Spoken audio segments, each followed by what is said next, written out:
Hello et bienvenue dans le podcast de No Rain No Flower. No Rain No Flower, c'est l'idée qu'il n'y a pas d'arc-en-ciel sans orage, pas de bonheur sans peine, pas de courage sans peur, pas de belles fleurs sans pluie. Je suis Mathilde et je vous partage mon expérience dans les troubles alimentaires pour vous aider à vous libérer de ces troubles qui vous gâchent la vie. Hello, aujourd'hui on se retrouve pour le 3e épisode de mon podcast et donc on va parler de la peur de reprendre du poids dans la guérison de l'anorexie mentale. Donc je me concentre surtout sur le trouble alimentaire de l'anorexie mentale puisque si vous avez écouté mon premier épisode ou si vous connaissez un peu mon site, vous savez que moi j'ai essentiellement souffert d'anorexie mentale, donc c'est quelque chose que je maîtrise beaucoup mieux, même si je suis passée aussi par une phase boulimique, mais voilà. Dans tous les troubles alimentaires, il n'y a pas forcément une perte de poids qui a eu lieu.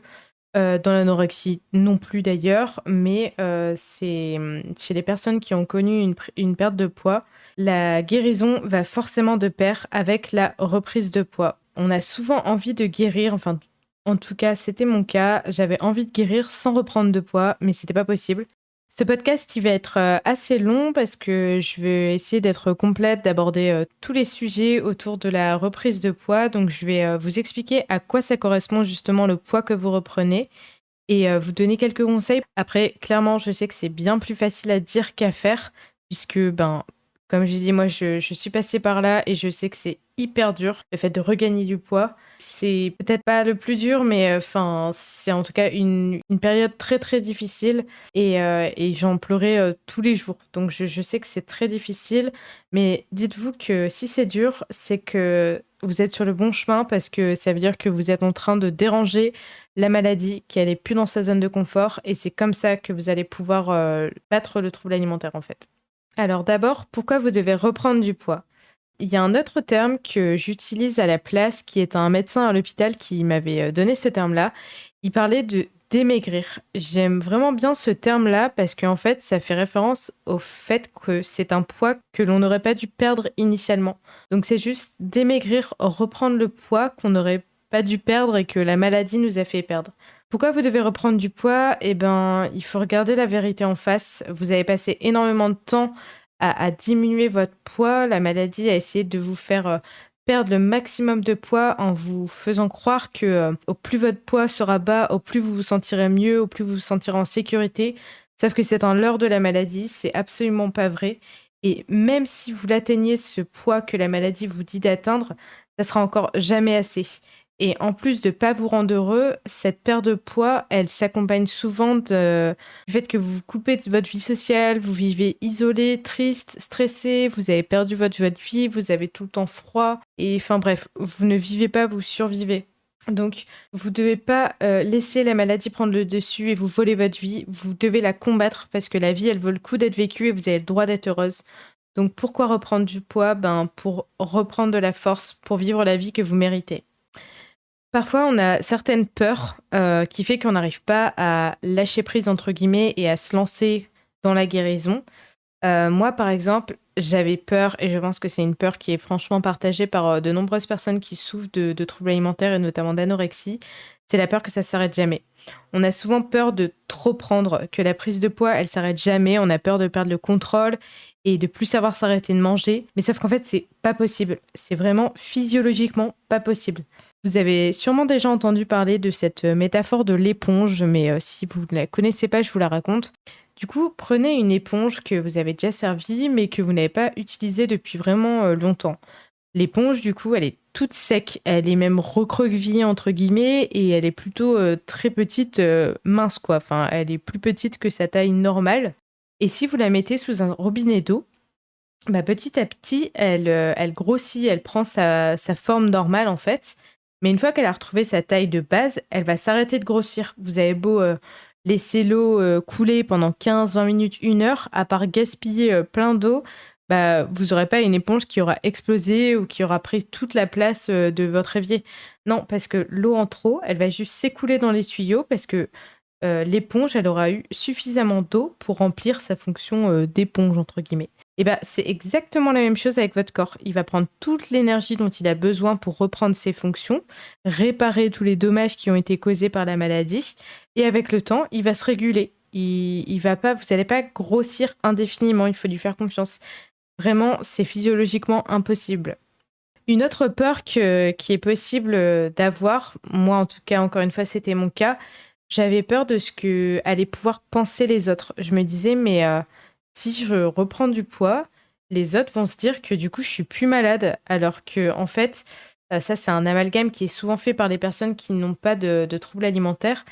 Ils pensent que comme physiquement, on n'est plus maigre, entre guillemets, et ben du coup, ça veut dire qu'on est guéri. Sauf qu'il y a bien une distinction à faire entre le physique et le mental. C'est pas parce que physiquement ça va mieux que mentalement ça va mieux. Moi, ça a été mon cas. Physiquement, ça allait mieux. Je démaigrissais, mais pourtant, mentalement, c'était peut-être pire qu'avant, quoi. Enfin, je suis passée par plein de périodes et moi, à ce moment-là, c'était très compliqué. Et c'est important d'expliquer du coup à votre entourage, de leur dire que ben voilà, c'est pas parce que physiquement vous allez mieux que mentalement ça va mieux et il faut éviter vraiment qu'ils fassent des remarques sur votre poids, sur votre corps, sur le fait que votre apparence change et qu'ils sachent que vous êtes tout le temps en plein combat. Et ça rejoint d'ailleurs un point que j'aborderai dans un autre podcast vraiment à part entière parce que c'est quelque chose qui est assez difficile, mais j'ai l'impression que parfois on doit être maigre au bord de la mort pour être crédible, entre guillemets, aux yeux des gens. Et ça, c'est assez dur. Et enfin, voilà, je ferai un podcast qui traitera le fait d'avoir un trouble alimentaire non visible. Donc voilà, je viens de vous parler du coup des peurs qui nous bloquent parfois avant de passer le pas pour aller vers la guérison, vers le démaigrissement. Maintenant, qu'est-ce qui se passe quand votre corps démaigrit justement ? Souvent, on a peur aussi que le poids qu'on reprend, c'est de la graisse, que ce soit que de la graisse, sauf que c'est clairement pas que de la graisse et surtout au début, c'est de l'eau. Le corps fait de la rétention hydrique en fait. Pendant toute la période de dénutrition, votre corps il a été mis à mal, il a tourné au ralenti, vos muscles, vos tissus organiques, vos cellules, votre corps en général a été détérioré. Et du coup, en renutrition, votre corps se répare et il va créer des œdèmes d'eau. Ils sont souvent le plus généralement autour des chevilles, autour des pieds, peut même aller sur le visage.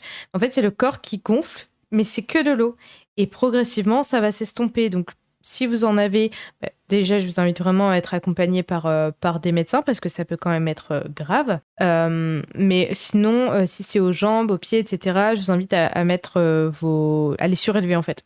Mettre un coussin en dessous de vos pieds quand vous êtes en train de dormir et d'éviter de marcher ou d'être assis avec les pieds par terre, plutôt les surélever sur une chaise. Et souvent, c'est des œdèmes qui vont partir avec le temps, donc parfois quelques jours, quelques semaines. Enfin, de toute façon, chaque guérison est différente puisque chaque trouble alimentaire est différent. Mais du coup, c'est normal d'avoir au début de la renutrition des fluctuations de poids très importantes qui font peur. Moi, quand je suis arrivée à l'hôpital, en 3 jours, j'ai pris 2 kilos et juste j'étais affolée. Ça m'a rendue malade, j'étais dans tous mes états, enfin, c'était vraiment très difficile. Mais en fait, les médecins m'ont expliqué que ça allait pas être comme ça tout le temps, que c'est vraiment le corps qui réagit en créant des œdèmes avec la rétention hydrique, etc. Et ils avaient raison, en fait. Il me semble que la fois d'après, j'avais perdu, en fait, toute cette eau. C'est juste de l'eau au début que le corps a besoin de reconstituer. Ensuite, bon, évidemment, vous n'allez pas prendre que de l'eau, mais votre corps, il doit aussi reconstituer vos muscles.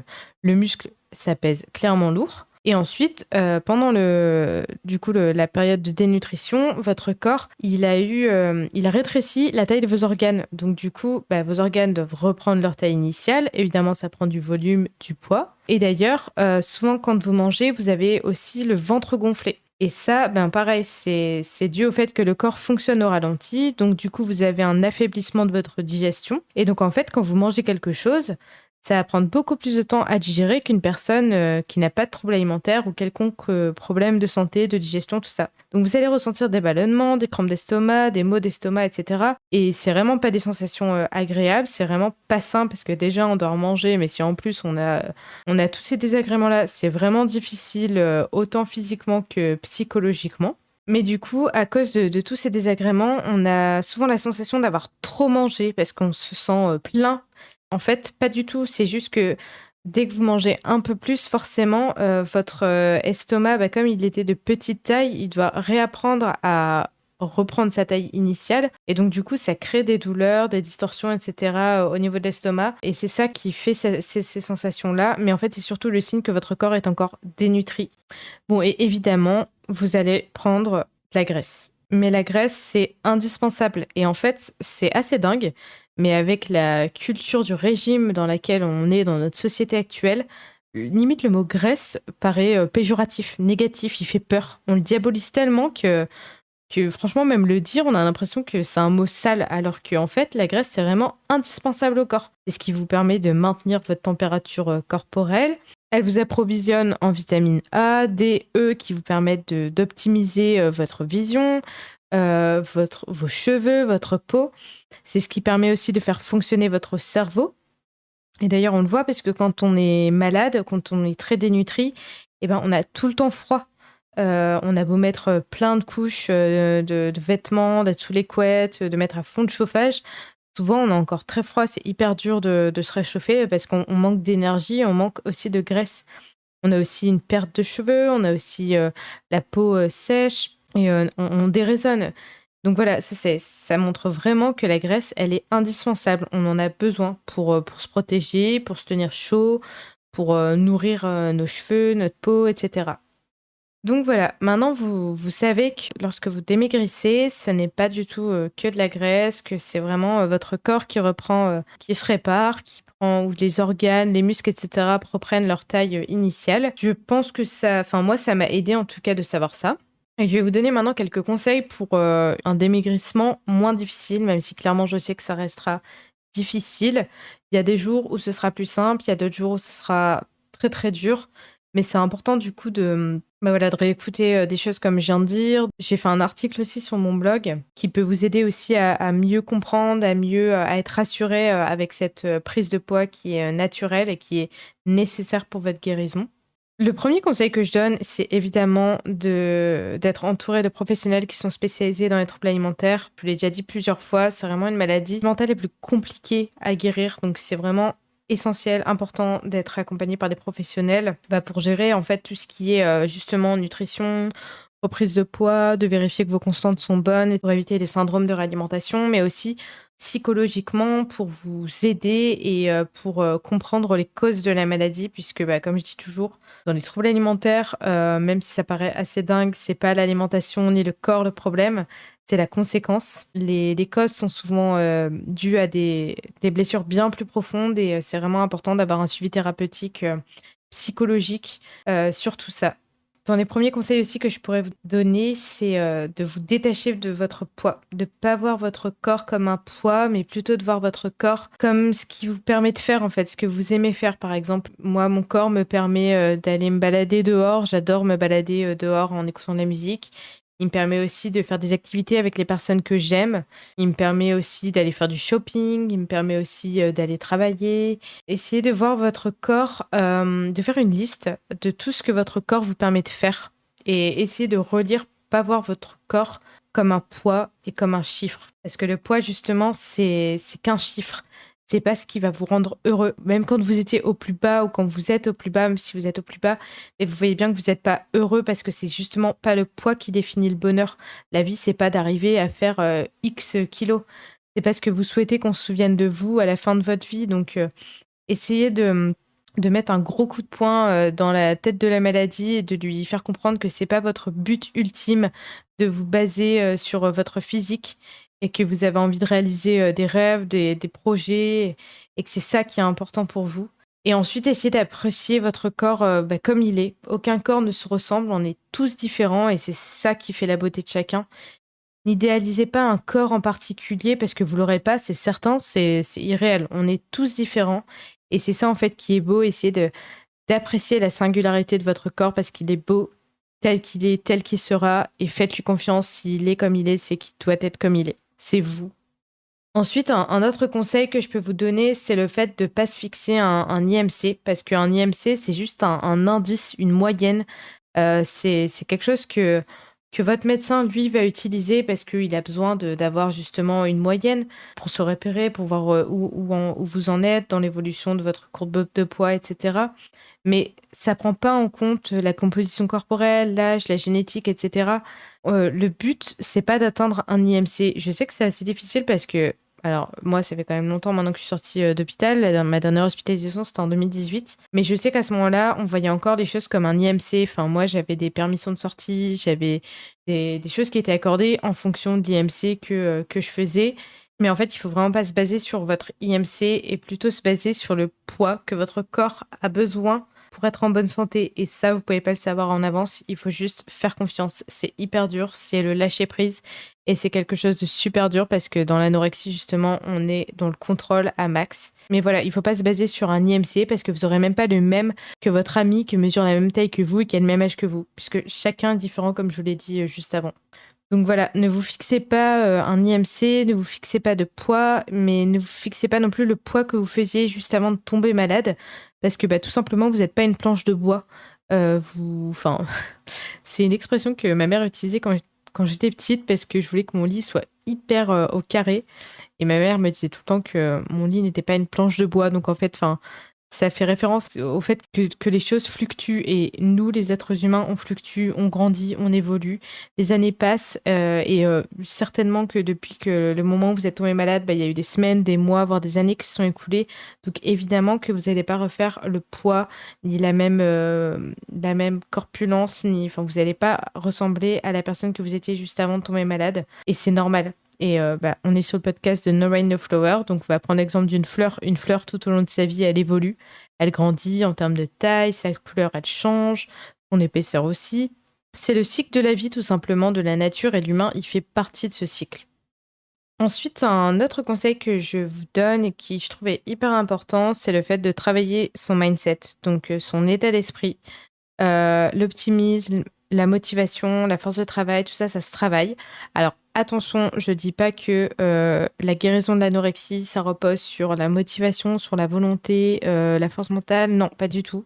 Ça, clairement, je le sais. Enfin, c'est une maladie mentale hyper difficile à sortir qui se base vraiment sur des schémas de croyances, des blessures très profondes et qui nécessitent vraiment un accompagnement psychologique très intense. Mais en tout cas, on peut créer tout un environnement positif, optimiste, un environnement dans lequel la maladie, elle trouvera pas sa place et qui sera du coup favorable pour votre guérison. Donc comment moi je travaillais mon mindset? Je me répétais des phrases positives. Donc c'est des mantras. Ça peut être des phrases sur la vie en général, mais aussi sur votre rapport au corps. Par exemple, le fait que votre poids, votre apparence ne vous définit pas, ne définit pas votre valeur. Le fait que la faim est naturelle, qu'une alimentation normale est flexible, que vous avez le droit de manger même si vous n'avez pas fait de sport, que vous avez le droit de manger même si vous avez mangé au restaurant ce midi. Voilà, c'est tout des mantras. Donc, j'en ai fait une liste avec des différents exemples. C'est un PDF qui est téléchargeable dans l'onglet ressources de mon blog. Et j'ai même mis un format vierge, donc que vous pouvez imprimer et remplir avec vos propres phrases. Moi, voilà, c'est des choses que j'avais mis un peu partout chez moi. Je l'avais mis justement à côté des miroirs, dans la salle de bain, dans ma chambre, sur des posters, sur des dessins, etc. Pour tout le temps les voir, les mettre en fond d'écran de votre portable, en fond d'écran de votre ordinateur, pour que constamment votre cerveau il soit imprégné de toutes ces choses positives. Vous pouvez vous écrire des choses en rapport avec vos peurs, par exemple. C'est normal que tu aies le ventre gonflé après un repas, puisque c'est la digestion, ou c'est normal que tes cuisses ont l'air plus larges quand tu t'assois sur une chaise, parce que juste c'est un concept universel. Voilà, ça c'est hyper important. Moi, c'est des choses que je faisais, notamment à l'hôpital aussi. Vous pouvez faire d'autres choses, d'autres exercices pour travailler votre côté optimiste. Par exemple, c'est un exercice super dur, mais que je faisais à l'hôpital tous les jours devant la classe. Je me regardais et j'essayais de me faire un compliment et de me dire que je m'aimais. C'était super dur, mais genre littéralement, je me regardais dans le blanc des yeux, dans la glace, et je me disais je t'aime. Et c'est vachement dur, donc là, je le dis, j'ai pas de miroir devant moi, alors c'est assez simple, mais faites l'exercice et vous verrez que c'est difficile, mais le cerveau, votre corps, tout ça, il l'entend et c'est super pour lui de le complimenter, de prendre soin de lui, de le chouchouter. Parce que la maladie, elle le persécute, donc il a besoin de votre aide. D'autres choses que je me répétais, c'était mes motivations de guérison. Donc en fait, c'est une liste que j'ai fait dans mon journal qui liste un peu toutes les raisons pour lesquelles je suis en train de me battre pour guérir de cette putain de maladie. Et en fait, je relisais souvent cette liste. Du coup, je vais vous lire quelques points puisque j'ai mon journal sous les yeux. Donc, les raisons de guérir, c'était par exemple pour retrouver de la force et être capable de faire du vélo, un tour à pied, les boutiques sans être épuisé. Pour ne plus avoir des cheveux ternes qui tombent, pour ne plus avoir une peau sèche, pour pouvoir accepter des soirées au resto, en soirée, sans avoir peur, sans stresser, sans me restreindre avant ou après. Pour ne plus passer mon temps à me poser 1000 questions pour savoir si je fais bien ou pas pour pouvoir réaliser mes projets, pour retrouver des nuits paisibles, complètes et réparatrices, pour être capable de faire mon master et de travailler à nouveau, puisque j'avais été du coup en arrêt, pour pouvoir partager des moments non prévus avec ma famille, avec mes amis, pour ne plus avoir mal quand je m'assois sur une chaise un peu plus dure, pour pouvoir goûter aux choses que je cuisine, pour être fière de moi quand j'aurai battu cette saloperie de maladie. Ah, voilà, je vous ai pas tout lu parce que ça serait un peu long, mais c'est vraiment intéressant de faire cet exercice-là, de noter les raisons pour lesquelles vous êtes en train de vous battre. Toujours dans cet aspect de travailler son mindset, quand vous avez une pensée négative qui vous arrive par rapport au fait de prendre du poids, essayez de faire quelque chose de positif. Donc de casser ce ruminement que vous avez dans votre tête et de faire à la place, par exemple, des arts thérapeutiques, donc de colorier des mandalas, de dessiner, de chanter, d'écouter de la musique, de faire quelque chose en fait que vous aimez. Autre conseil, ça va être de vous acheter des vêtements à votre taille. Comme évidemment, vous allez démaigrir, donc forcément, votre taille, vos vêtements vont changer. Et c'est hyper important, en fait, de pas garder encore au max vos petits vêtements, vos vêtements qui sont trop petits parce que vous n'allez pas vous sentir à l'aise dedans. Et c'est hyper important de se sentir bien dans ces vêtements, de pas se sentir trop serré.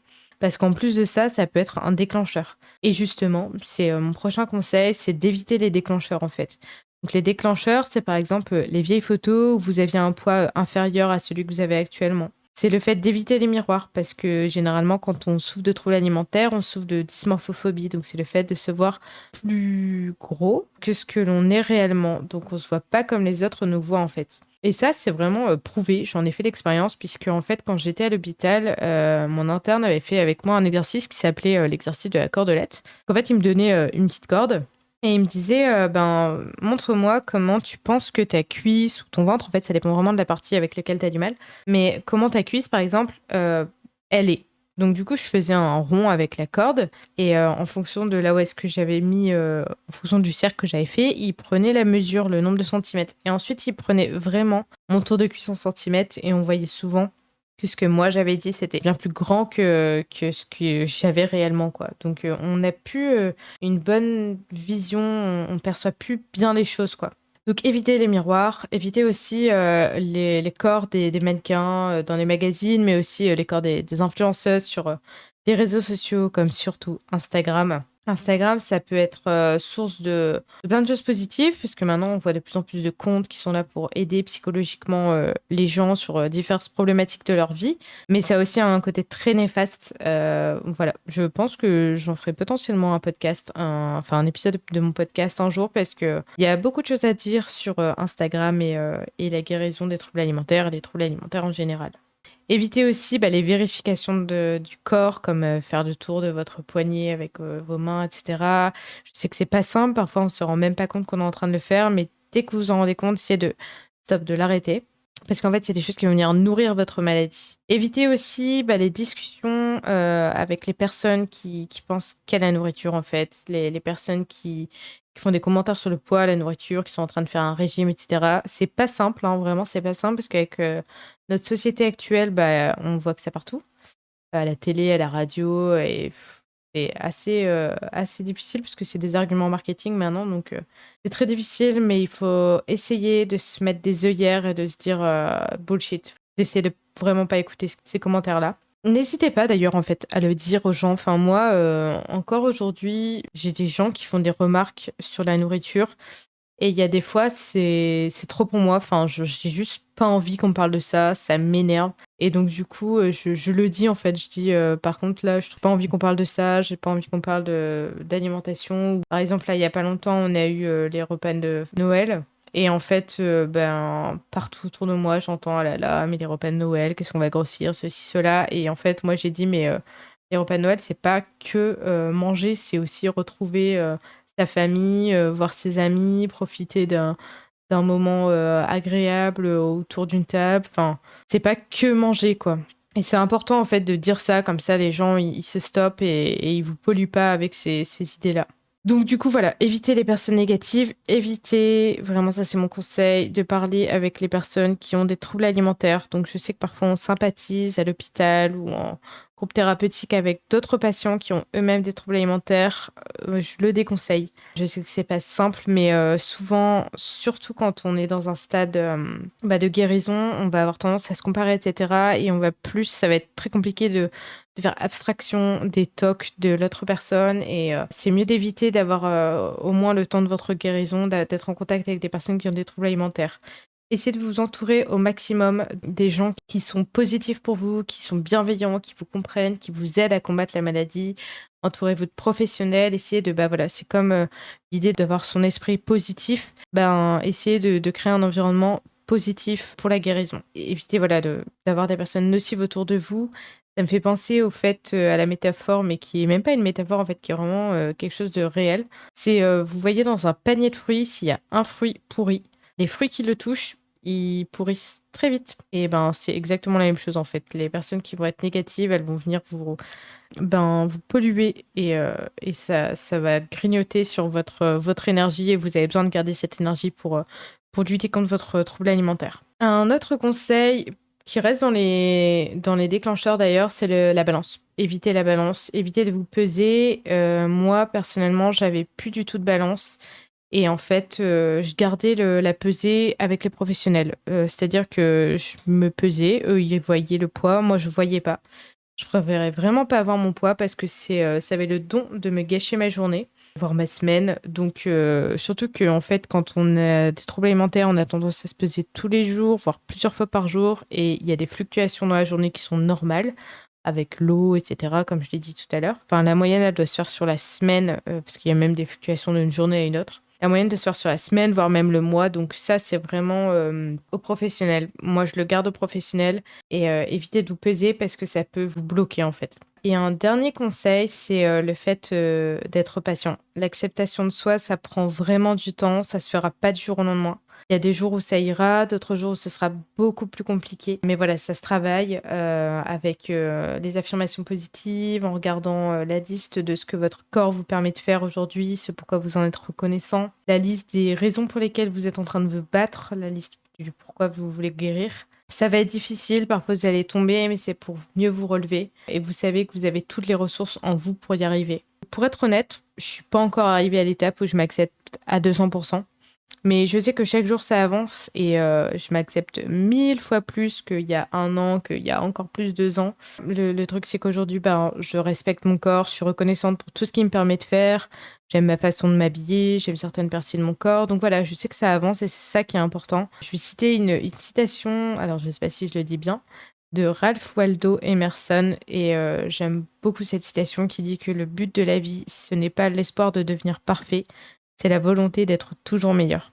Et voilà, il faut garder ça en tête, c'est que même s'il y a des jours où c'est difficile, où vous arrivez moins à lutter contre la maladie, et vous savez que vous faites votre mieux et que vous vous abandonnez pas, et je sais que c'est difficile, mais gardez bien en tête que si c'est difficile, c'est que ça plaît pas à la maladie, et c'est ce qu'on veut, c'est que la maladie, elle soit pas dans sa zone de confort, parce que si elle reste dans sa zone de confort, elle va continuer de s'installer, de prendre du terrain, alors que si vous la dérangez, c'est comme ça que vous allez vous en débarrasser. Et gardez en tête aussi que la peur de prendre du poids, ça reste une peur. Et une peur, c'est juste une peur, c'est pas la réalité. Moi, pour vous dire, j'ai dépassé ce fameux IMC justement. J'ai dépassé le poids que je m'étais fixé, parce que forcément, je m'étais même mis un poids trop bas. Et c'était terrifiant. Mais pourtant, aujourd'hui, je suis en vie et j'ai jamais été aussi heureuse de ma vie. Et pourtant, ça n'a vraiment rien à voir. Mon bonheur n'a rien à voir avec mon corps ni mon apparence. Moi, je suis heureuse aujourd'hui parce que je suis contente de tout ce que j'accomplis dans ma vie, des personnes qui m'entourent, de mon travail, des activités que je réalise quotidiennement. Parce que voilà, ça c'est la vie, c'est pas un chiffre. Voilà, j'espère que je vous ai donné des conseils et des petits tips pour vous aider à gérer cette prise de poids. Je sais que c'est pas simple. Dites-vous bien que vous êtes en train de démaigrir, vous reprenez le poids qu'initialement vous ne deviez pas perdre et vous êtes sur le chemin de la guérison et j'ai vraiment à 100% confiance en vous et je sais que ça va le faire. Vous allez réussir à combattre cette maladie parce que les plus gros combats sont réservés pour les plus grands guerriers. Je vous fais plein de bisous et puis je vous dis à très très vite. Ciao ciao.